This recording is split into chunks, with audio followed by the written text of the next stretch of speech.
સુરતની ઉધના મામલતદાર કચેરીના circle officer Krishnakumar ડાભે ₹10,000ની લાંચ લેતા એસીબીના હાથે રંગે હાથે ઝડપાઈ ગયા છે।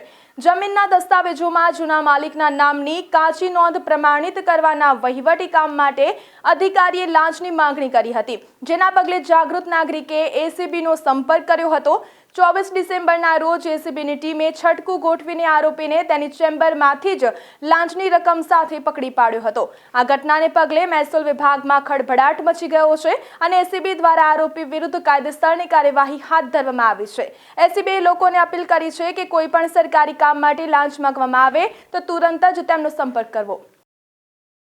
એસીબીમાં ફરિયાદ મળેલી ઉધના મામલતદાર કચેરીમાં ફરજ બજાવતા સર્કલ ઓફિસર કૃષ્ણકુમાર બનેસંગ ડાભી, જેઓએ આ કામે ફરિયાદીના અસીલના જમીનના પ્લોટના જે માલિકીની નોંધ હોય એ નોંધને પ્રમાણિત કરવાના અવેજ પેટે એ કાર્યવાહી કરવાના ₹10,000ની માગણી કરેલી અને ₹10,000 લેતા રેડ હેન્ડ પકડાયેલા છે, જેઓ વિરુદ્ધ ગુનો નોંધી આગળની કાર્યવાહી હાથ ધરેલી। 2017થી કૃષ્ણકુમાર ડાભી એ નાયબ મામલતદાર તરીકે ભરતી થઈ અને ફરજ બજાવે છે, જેઓનો પગાર લગભગ ₹84,000 જેટલો છે।